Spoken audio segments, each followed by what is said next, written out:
La France ou le Paris Saint-Germain, pour qui êtes-vous? Est-ce que vous êtes pour la France éternelle, la France du général de Gaulle? Est-ce que vous êtes un bon patriote ou est-ce que vous êtes pour un vilain club, une institution privée, propriété du Qatar qui plus est? Bon après, c'est également la France de Didier Deschamps, donc ça m'amène à nuancer un petit peu mon propos. Salut tout le monde, c'est TMF et vous l'avez compris, aujourd'hui nous allons parler de la blessure d'Ousmane Dembélé, un sujet sur lequel le Paris Saint-Germain et le staff de l'équipe de France s'écharpent, et évidemment dans cette vidéo on va dire qui a raison et qui a tort. Non, c'est pas l'objet de la vidéo et j'ai même envie de dire que je suis fatigué d'avance de ce sujet parce que en fait, t'as vite l'aspect affect qui rentre en ligne de compte. Évidemment, t'es supporter du Paris Saint-Germain, tu vois la blessure de Dembélé, en plus, t'en as potentiellement plein le cul de Didier Deschamps depuis des années, t'as envie de tout cramer quand tu vois ça. Mais quand t'aimes pas le Paris Saint-Germain, tu te dis quand même, il y a un moment, on va pas déconner, on va pas défendre un club contre la Fédération Française de Football. Bon bah ici, on va prendre nos distances, on va essayer de pas en faire une affaire personnelle, c'est un truc qui est intéressant quand on parle de football, je trouve, de pas faire de tout une affaire personnelle, et on va revenir un petit peu sur les déclarations du Paris Saint-Germain, sur les déclarations de Didier Deschamps, parce que finalement, ça nous en dit beaucoup sur les relations entre club et sélection, au-delà du cas de la France, au-delà du cas de Paris, et parce que il y a quelques déclarations qui m'ont fait grincer des dents, il y a quelques éléments de communication qui m'ont surpris, et pour être honnête dans cette affaire, moi j'ai envie de tirer sur tout le monde, sur le Paris Saint-Germain, sur l'équipe de France, sur non pas sur Dembélé. Pour lui, je m'inquiète, je vais être honnête. Donc, on va évidemment aborder ce sujet. À la fin de la vidéo, on parlera du match entre la France et l'Islande. Un match qui ne s'annonce pas très chargé en suspense. Je vous donnerai mon petit pronostic dans une partie sponsorisée par Winamax. En attendant, je vous montre les cotes pour la rencontre. Et oui, c'est un petit peu déséquilibré. Ça se voit également dans les pronos les plus posés. Comme d'habitude, le code promo TMF10 ou le lien en description pour votre inscription. Ça vous offre 10 € en free bet et Winamax qui rembourse votre premier pari s'il est perdant jusqu'à 100 €. On va parler équipe de France, on va parler Dembélé. Installez-vous confortablement et bienvenue pour cette nouvelle vidéo Talk My Football.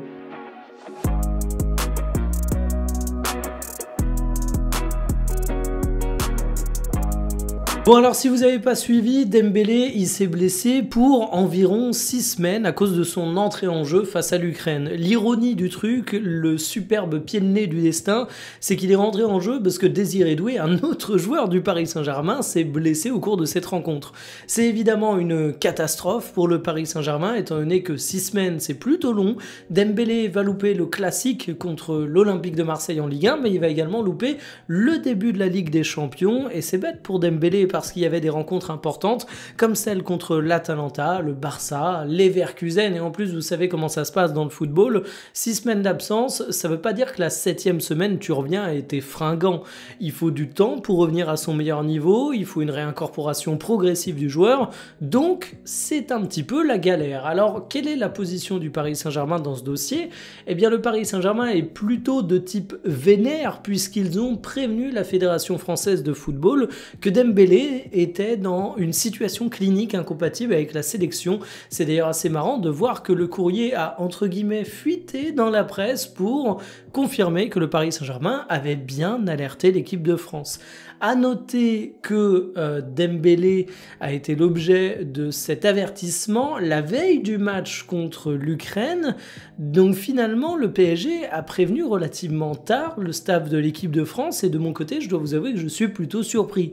La liste de Didier Deschamps, elle est sortie bien avant, elle est sortie le 27 août. Pourquoi réagir seulement le 4 septembre? On peut se dire c'est peut-être lié à l'évolution de l'état physique du joueur. Ouais, mais à ce moment-là, quand on voit le courrier, les derniers jours, le joueur les a passés avec le staff de l'équipe de France et pas le staff du Paris Saint-Germain. Donc vraiment, c'est un petit peu curieux. Pourquoi ne pas avoir fait ce grand discours dès le départ? Bon, c'est peut-être un détail de communication, vous allez me dire, d'autant plus qu'au moment où le joueur est appelé, eh bien on sait que le Paris Saint-Germain avait déjà alerté sur sa situation médicale, mais du coup la position du PSG c'est la suivante. On a alerté le staff de l'équipe de France, Dembélé a malgré tout joué, il s'est blessé. je vais pas dire d'insultes, mais quelque chose me dit que dans les bureaux du Paris Saint-Germain, il y en a quelques-unes qui ont fusé. Ce qui est d'autant plus regrettable, c'est que le joueur il est rentré dans un contexte où il n'était pas incroyablement indispensable. Il a disputé seulement une mi-temps, on peut mettre ça au crédit de l'équipe de France, hein, se dire que du coup ils n'ont pas sursollicité le joueur, et surtout, son entrée, elle apparaît comme étant très dispensable parce que tu avais d'autres joueurs, peut-être plus en forme physiquement, qui étaient disponibles et qui auraient parfaitement fait l'affaire dans ce contexte de qualification de Coupe du Monde où, on va être honnête, hein, on essaye de faire semblant qu'il y a du suspense, mais à moins d'être des Allemands en perdition qui s'éclatent le nez contre un mur lors de leur premier match, il n'y a pas trop de suspense sur est-ce que tu vas réussir ou pas. Ensuite, le Paris Saint-Germain a parlé du fait qu'il y avait un véritable manque de communication, de manque de transparence, manque de travail main dans la main entre le club et le staff médical de l'équipe de France.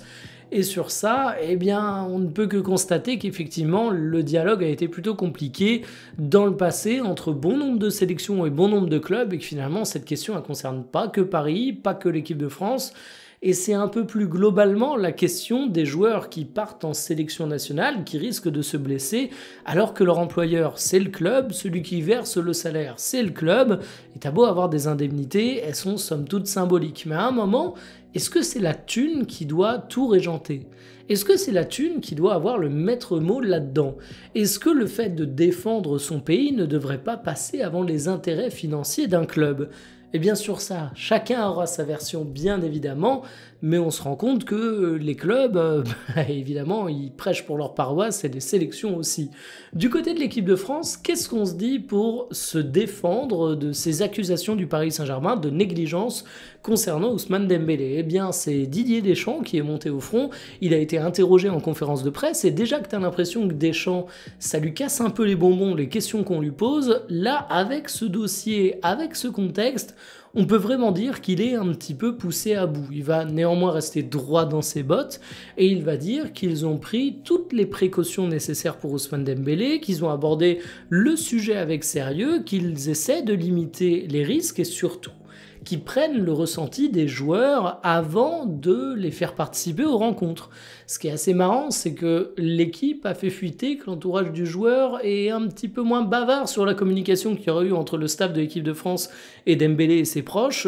En fait, ils disent qu'il n'y a pas vraiment eu de prise de température et qu'il était censé jouer 20 minutes grand maximum. Bref, ça va un petit peu contre la version de Didier Deschamps.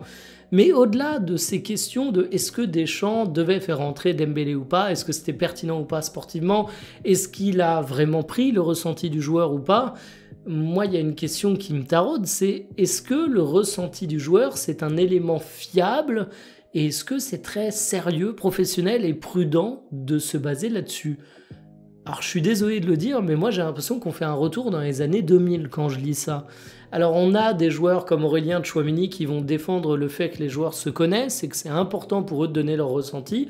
Je peux parfaitement comprendre ça, mais vous suivez le foot depuis des années, vous le savez, les joueurs ont toujours envie de jouer les matchs qui comptent pour eux. Le ressenti d'un joueur n'est pas quelque chose de fiable. Alors oui, le joueur est mieux placé que n'importe qui pour savoir sa condition physique, malgré tous les outils perfectionnés, mais la parole d'un joueur, c'est la parole d'un mec qui peut avoir envie de jouer des matchs importants et qui va minimiser ses pépins physiques, qui peut avoir envie de reprendre rapidement et qui va se mentir un peu à lui-même. Et je dis pas ça en mode les joueurs sont des idiots ou les joueurs sont malhonnêtes, mais simplement, je crois que vous avez tous connu cette situation si vous avez fait du sport, même à un niveau ridicule. On a tendance à être beaucoup plus objectif quand on juge la blessure de quelqu'un d'autre quand on juge son propre état physique. On a très vite tendance à se mentir un petit peu à soi-même. Et nous, on le fait en tant que sportif amateur. Imaginez des joueurs de foot qui ont des pressions monumentales, qui ont des contextes qui vont beaucoup plus les pousser vers ce genre de choses. Aujourd'hui, en club, les joueurs sont suivis physiquement d'une manière impressionnante. Ce sont des vrais Formule 1. Chaque élément de cardio, chaque élément musculaire, chaque charge d'entraînement est mesuré avec une précision hors norme. Aujourd'hui, on arrive même à faire ça pour des sportifs amateurs. Vous vous doutez qu'un joueur du Paris Saint-Germain, c'est encore 1000 fois plus le cas. Et donc, qu'on me dise que Dembélé joue ou pas, ça dépend de ce qu'il a dit. Ah bah excusez-moi, hein, j'ai quand même l'impression qu'on tombe drôlement dans l'amateurisme. Donc en fait, je vais pas forcément aller dire que c'est de la faute de l'équipe de France, cette blessure d'Ousmane Dembélé, mais par contre, quand je vois la ligne de défense de Didier Deschamps, j'ai quand même l'impression que... Ah, tu peux te targuer d'avoir été extrêmement sérieux dans le traitement de ce sujet, mais j'ai quand même l'impression que ton sérieux, il s'applique avec des méthodes qui sont hors d'âge, tout simplement.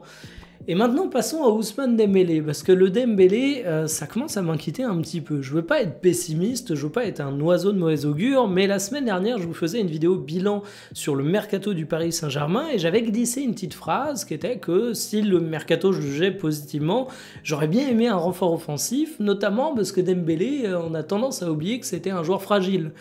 Bon, bah, si vous regardez ses blessures depuis le printemps, bah oui, il y a eu quelques petites alertes à l'ischio, à la cuisse. Désormais, il va manquer 6 semaines. Et Dembélé est un joueur fragile, est un joueur qui a été préservé à de nombreuses reprises avec le Paris Saint-Germain, est un joueur qui a presque fait une saison miraculeuse tant il a eu du temps de jeu la saison passée, alors qu'il était très très loin de certains autres titulaires en termes de temps de jeu du côté du Paris Saint-Germain. Ce que je veux dire par là, c'est que Dembélé, il pourrait assez vite retomber dans un cercle vicieux de blessures, d'autant plus que là, il se blesse à un moment qui est vraiment pas favorable, qu'il a plein d'échéances, dont la Coupe du Monde, qui vont le pousser à essayer de reprendre assez rapidement, qu'il va devoir encaisser un ballon d'or gagné ou perdu, mais dans les deux cas, ça te met une pression monumentale. Bref, il y a quand même beaucoup d'éléments qui font que pour Dembélé, le terrain est extrêmement glissant, le terrain n'est pas favorable et il va être sujet à des pépins physiques et à répétition. J'espère me planter, mais alors s'il s'en sort, il faudra saluer le staff médical du Paris Saint-Germain, il faudra saluer le staff médical de l'équipe de France et il faudra évidemment saluer le joueur parce que c'est loin d'être gagné d'avance. Alors du côté de l'équipe de France, moi je m'inquiète pas vraiment pour l'absence de Dembélé. Déjà tu as moins de matchs parce que tu n'auras pas non plus 40 000 trêves internationales en l'espace de 6 semaines.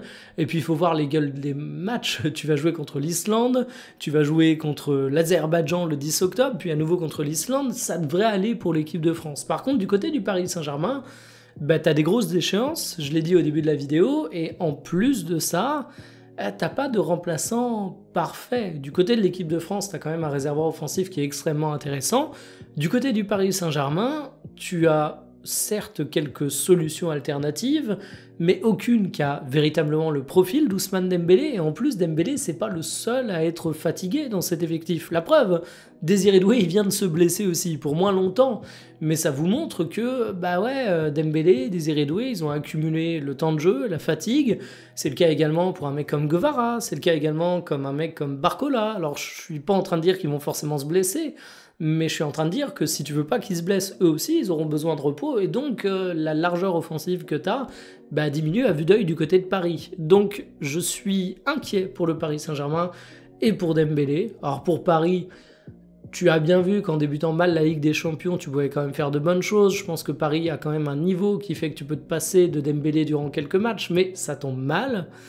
Pour l'équipe de France, on s'en fout un petit peu. Et justement, revenons à l'équipe de France et le terrible match face à l'Islande. Je vous remets les cotes, j'insiste ironiquement sur le terrible parce que vous le voyez, 99% des parieurs vont sur la France. La cote est à 1,07, c'est 24 la cote de l'Islande sur les paris les plus posés. Mbappé, plus de 1,5 but, la France. Bref, on voit les Français briller. Et de mon côté, après vous avoir pronostiqué la victoire de la France avec le but de Mbappé, je vais sur la victoire de la France, plus de 2,5 buts et les deux équipes qui marquent non. Sous-entendu, en termes clairs, nets et précis, je vois la France infliger une correction à l'Islande. Alors, il faut bien que je corresponde au cliché du français arrogant qui se voit plus beau qu'il ne l'est. Donc évidemment, j'ai confiance en nos bleus, avec ou sans Ousmane Dembélé. Et puis l'Islande, certes, ils ont eu un résultat relativement récent contre l'Écosse. Ils ont eu également un résultat très favorable contre l'Azerbaïdjan, mais en dehors de ça, c'est quand même une sélection qui m'a pas que vendu du rêve. Tu regardes, ils ont quand même perdu contre l'Irlande du Nord, contre le Kosovo, contre les Pays de Galles. Goodmanson, c'est un bon joueur, mais c'est leur star absolue. Du côté de l'équipe de France, je pense qu'on a beaucoup de joueurs qui sont un peu plus talentueux que lui. Donc, à un moment, il faut arrêter de faire de la fausse modestie. Je pense que cette équipe de France, elle va se balader lors de cette rencontre. Je pense qu'en plus, même si tu fais tourner un petit peu, bah, t'as des joueurs qui ont la dalle et t'as du talent sur le banc, donc je me fais absolument aucune inquiétude pour l'équipe de France. Ça fait partie de ces matchs formalités, ça fait partie de ces matchs où tu vas pouvoir gonfler tes statistiques. Peut-être que je me plante, peut-être que je vous ferai le débrief, l'équipe de France fera un sombre match nul ennuyeux au possible, mais moi j'y crois pas mal. Donc voilà, donnez-moi votre avis en commentaire, moi je vous dis à demain pour une prochaine, salut.